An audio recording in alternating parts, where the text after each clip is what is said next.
Hey guys, this vlog is something that is that's really near. The subject is really near and dear to my heart. So, um, those sideways ass comments, I'm really not for it, especially about this particular topic because, um, it's because I feel like there's a lot of connotations, a lot of stigmas, and a lot of thoughts that people have about this particular topic.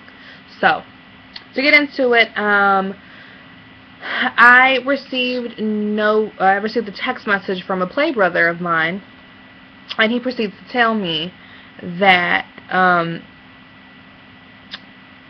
the pastor from the church that we used to go to got fired for having sex with a young girl. So that was like, I couldn't breathe for a second. I was just like, oh my goodness, like what? So I used to go to a mega church, the church I used to go to when I lived in Chicago.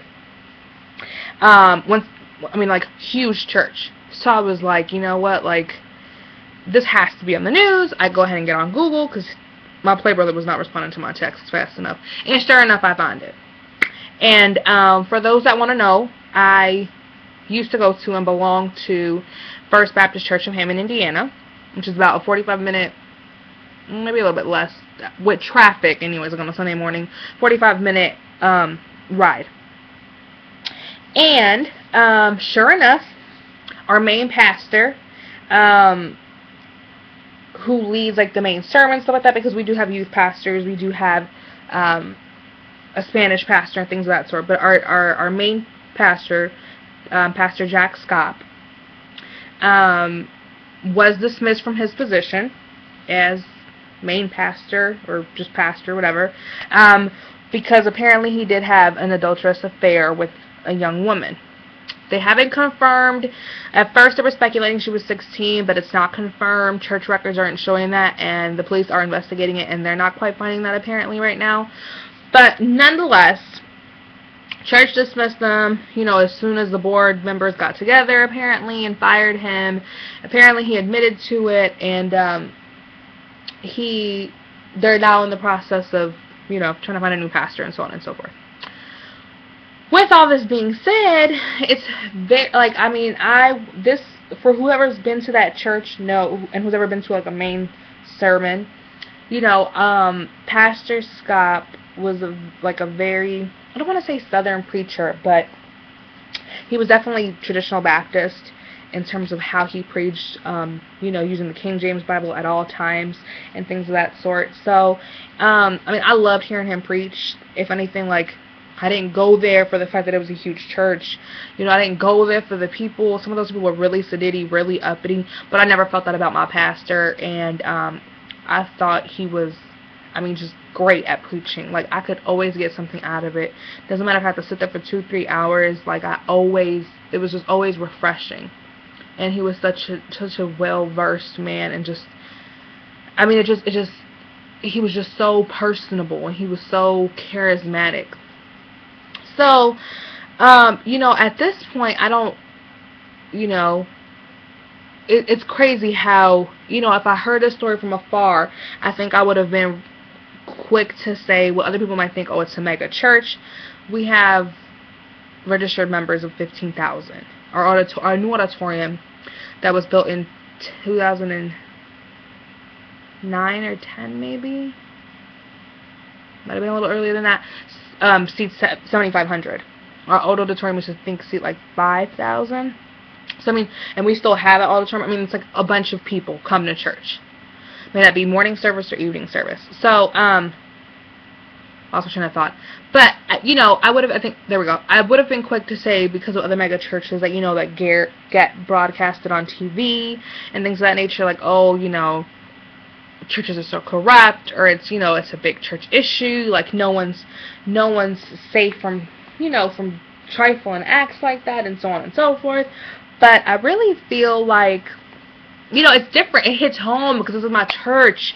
I've been going to this church since I was young. Stopped going because I used to go every summer when I used to visit my sister in Chicago, and then I faithfully went from 12 on up.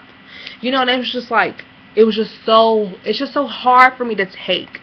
And, you know, like, for whoever went to First Baptist, may that be one time, 2 times 5, their entire lifetime, whatever, um, I would like to think that, you know, like, even if majority of people might have seemed sedity or uppity, or like they didn't want to deal with you if you weren't like middle to higher class, like, there was always someone there who cared, and there was always something going on.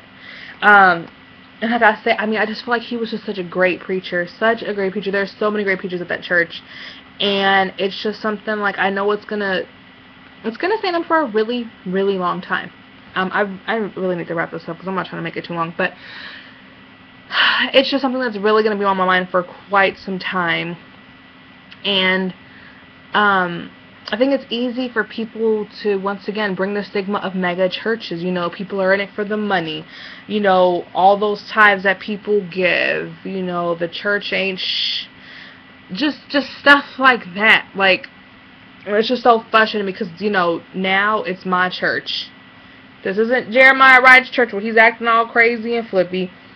This isn't, what is it, Reverend or Pastor Meeks, who also has a big church. Like, this is like my church. You know, this is where I grew up. This is where I grew with the Lord. And it's just absolutely insane. Super duper crazy. Especially because it's like, I've been trying to find a church out here in Springfield, and I always try to compare my pastor to the new pastor. And I'm like, man, I just wish I could find someone like that. And then all this shit comes out. So, I'll post a couple of links to some of the news articles. Details are still kind of scattered around. The overall thing is, though, that apparently a deacon found a picture, or, excuse me, our pastor's phone was sitting on the pulpit. He asked the deacon to get it for him or whatever. The deacon grabbed his phone and handed over to him, and he noticed a picture of him kissing a girl on the phone. So, quite scandalous. Quite scandalous.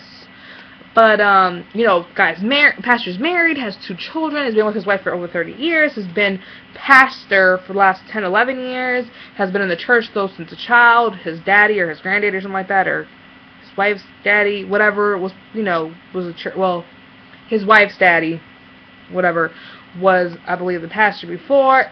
Just craziness.